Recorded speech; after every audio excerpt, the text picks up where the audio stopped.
Welcome to Those Who Give a Damn podcast. I am your host, Duvalier Malone, and I'm extremely excited to talk to you today.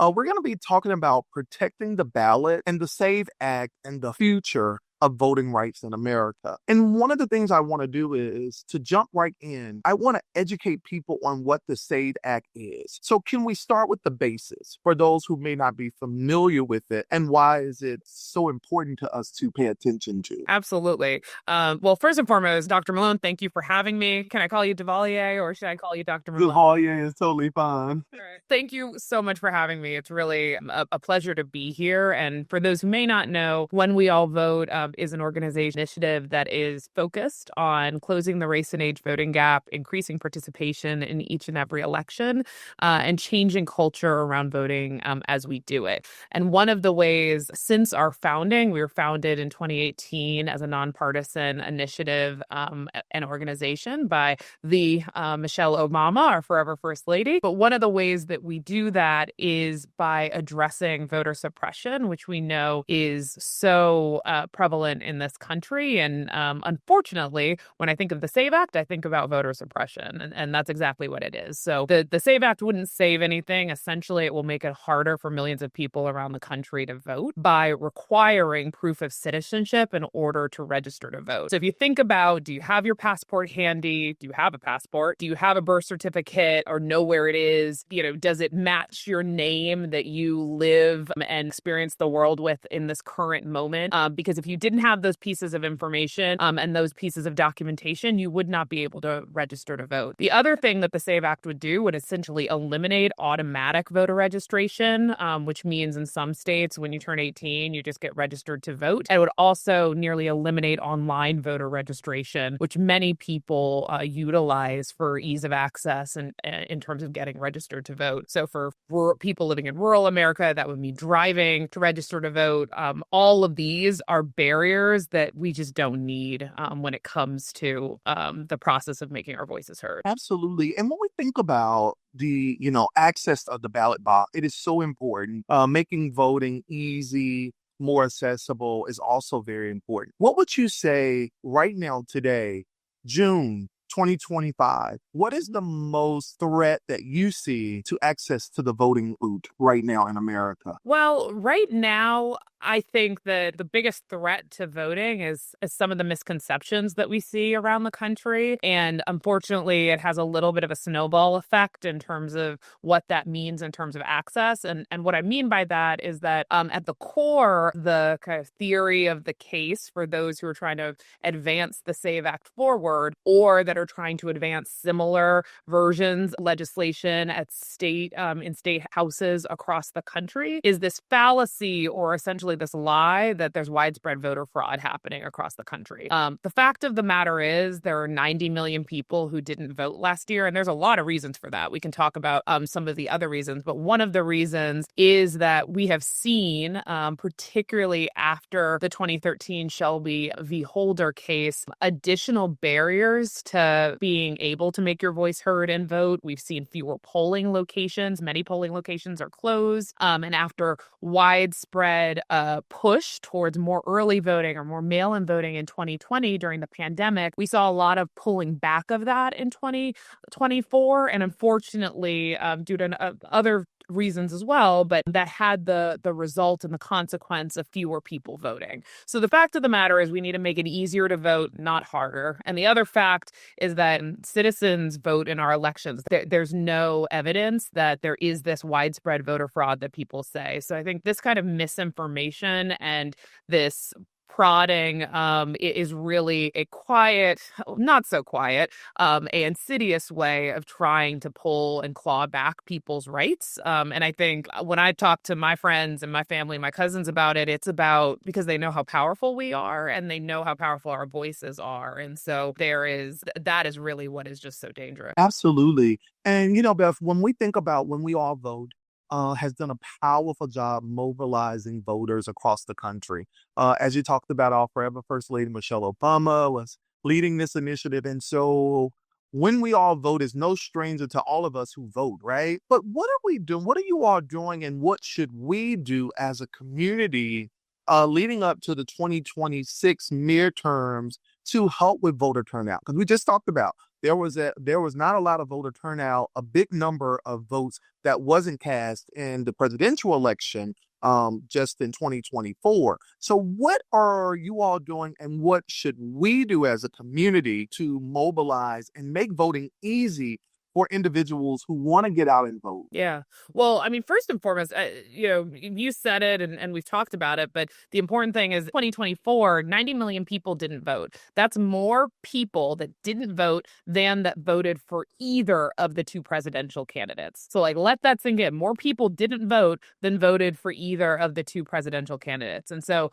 when we think about the opportunity that we have here, we think about young voters, think about what that means if everyone voted and if we really had full participation. And so that's what keeps me up at night. That's what really gets me going as I think about engagement. But in terms of what When We All Vote is doing and what people across the country can do, first and foremost is don't sleep on 2025. There's 100,000 elections happening across the country this year. That's actually more elections than happened in 2024 in terms of number of seats that you can vote for. So there are 45 states that have elections this year. And I really encourage folks to make sure you know when the local primaries and the municipal primaries are happening near you. Don't ignore that. Don't sit this out because there's a lot going on nationally. There's a lot going on internationally. And I know that's heavy on many people's hearts across the country right now. It's heavy on mine. But what is happening in our local communities is just as important. When you think about housing costs, when you think about, roads and ease of public transit access, when you think about what's happening in our schools, a lot of those decisions, most of those decisions are actually happening at the local level by the people you're going to elect this year. So don't sit those out because they really impact your day-to-day life. So first and foremost is making sure that you're ready to vote right now. People can go to When We All Vote's voter hub and find local election and the information that you need to participate. You can go to weall.vote/hub. That's weall.vote/HUB. Share that with your friends, share that with your family. You can find the information about local elections in your community on that voter hub. The second thing that you can do is make sure that you're registered to vote and by going to weall.vote/check to check your voter registration. And I encourage folks to do that just as a regular hygiene piece. We are going to be in a number of states this fall, encouraging folks, and we've already been doing it in some places. We were in Jackson, Mississippi. A lot of conversation about ranked choice voting in New York as earlier this month this week we saw big elections in New York. So we're really focusing this year, and then next year we're going to be doing a lot of listening, particularly to young people about the issues that they care about as we prepare to really get into the culture and talk about voter registration and engagement, and then ultimately encourage folks to vote early and then to vote. Absolutely. That you led into my next question was, as I travel across the country, I've been traveling this summer more heavily than I imagine I was supposed to have had a vacation, but I've been getting requests to speak across the country, and young people are discouraged. They always say that young people are discouraged, but I've been in spaces and places where people from all different ages and backgrounds, they are discouraged, and they don't feel like their vote matters. They feel like that whether Democrat or Republican, that the politicians are being controlled by millionaires on both sides of the aisle, and they are just in the middle of it all, and that we use issues to bait them into the polls when they never see any results in their community. What will be your message to disencourage voters from all different backgrounds, right? From all different backgrounds. What will be your message to that, to them as you're kind of getting out across the country and people are listening to this podcast? Yeah. I mean, first, I think you raised a really important issue, and that's something that we're seeing and observing across the country in conversations that we're having with young people. We also, like many young people, we engage a lot online, and I think a lot about this week. Our team yesterday was just posting, "Take care of yourself," because there's a lot going on in the world. and it can feel overwhelming. It can feel easier to check out than check in sometimes. And we literally need the opposite to be happening in a moment like this. But more broadly, I would just say for young people, if it was your first time voting in 2024, or maybe your second time voting in a presidential election, or for people who feel like, well, the system's not working for me, first and foremost, you're not alone. We are seeing that a majority of young people have questions about democracy and how is the system working for me. But the majority of young people feel optimistic that it can work, right? And I want to work and move forward in that process. So, from our perspective, I think it's really important to really focus on the issues and not the candidates.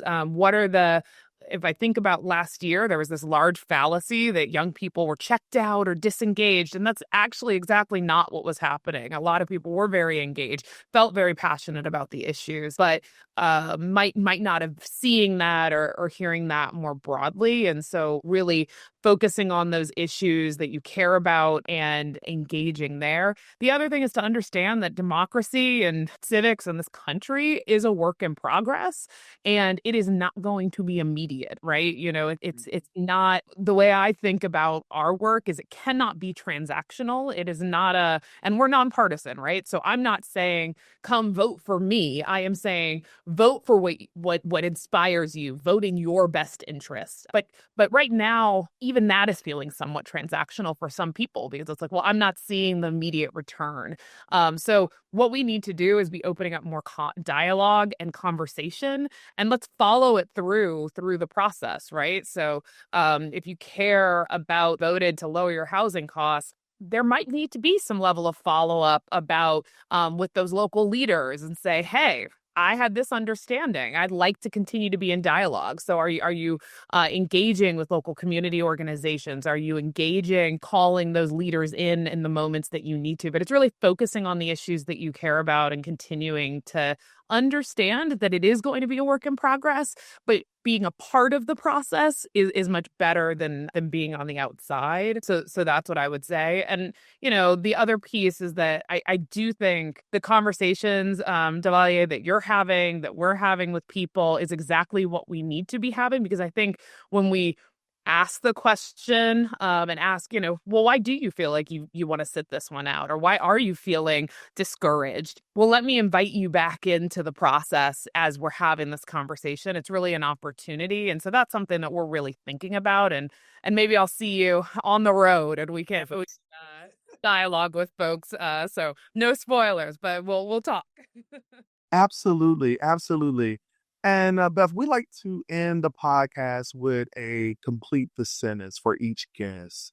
So today I'm going to ask you, and we'll start with a sentence because you answered a lot of them. So I had to think on my feet while we were having this conversation. Voting is Power. I think voting is power. Voting is saying what you want, but it's not the only way to have power. But it is it is a way to be powerful in as a Black woman in America in a system that was not made for me. And it is a way to have a say in the future when everyone has told me, that no, we don't want you, we don't see you there, right? Like this is a way for me to have a voice and a say in that system.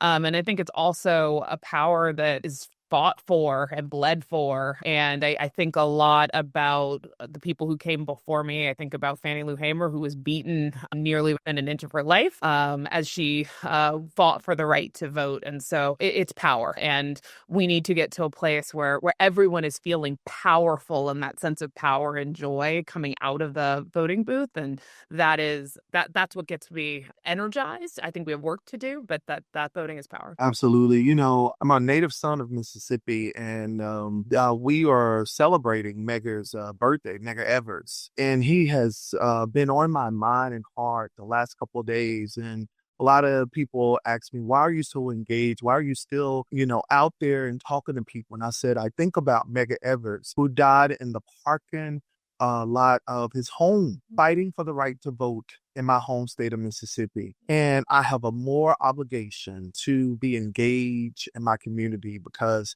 mega died so I could vote. And so I just thank you so much, Beth, for coming on today and doing this podcast with me. You have an infrastructure that is really, really developed. So tell my audience how they can get involved and support you, volunteer, and get engaged. Well, thank you for that. And again, thank you for having me in this moment and in this space. It's incredibly important, particularly as we're in the 60th anniversary of the Voting Rights Act, and we've got lots of work to do. In terms of getting engaged and taking action, I do want to just say, first and foremost, please just make sure you're good. It's like put the oxygen mask on first before you help others. So just check your voter registration status right now. It's weall.vote/check.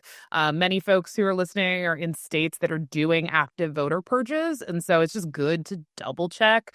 You might have just gotten married. You might have moved, right? So just check your voter registration. So it's that weall.vote/check.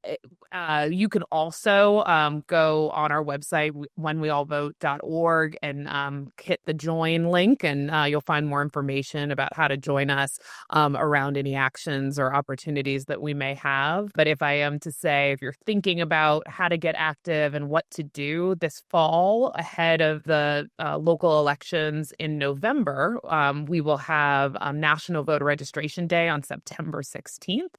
So I encourage folks to think about, what are you doing in your own community to encourage people to register to vote, to check their voter registration, organize, engage.